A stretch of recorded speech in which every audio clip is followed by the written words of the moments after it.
East Palestine is made up of small businesses, many of which are owned by people who live in or near the village. Today, I talked with 5 business owners there, a couple who owns a greenhouse and a hot dog shop, an insurance company owner, a man who started an escape room, and a woman who sells rubber bracelets.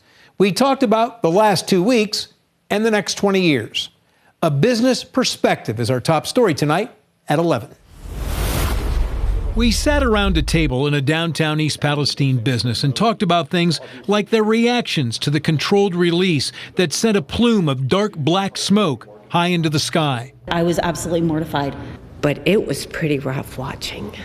This was better than what the other options were. It was devastating.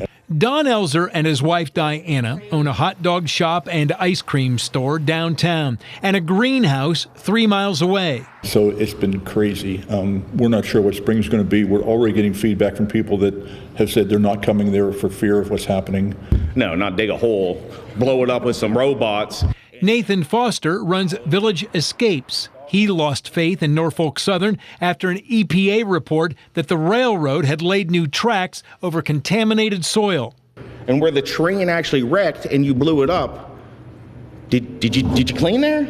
Did you clean there? No, you piled over and ready to go and profit instead of the safety of our town. Maggie Guglielmo runs Flags and Specialties in a plaza half-mile from Ground Zero with a culvert of Sulphur Run underneath. She estimates the damage at $250,000 and has received nothing from Norfolk Southern. Guglielmo wants to move because she says the gases from the culvert are in the building. Has gotten into the drywall, it's gotten into the drop ceilings, it's gotten into the carpet and the floors, as well as my inventory. But it doesn't seem like it's transparent. Carrie Stewart runs an insurance agency downtown. She wants to know the long-term effects of the chemicals on their health.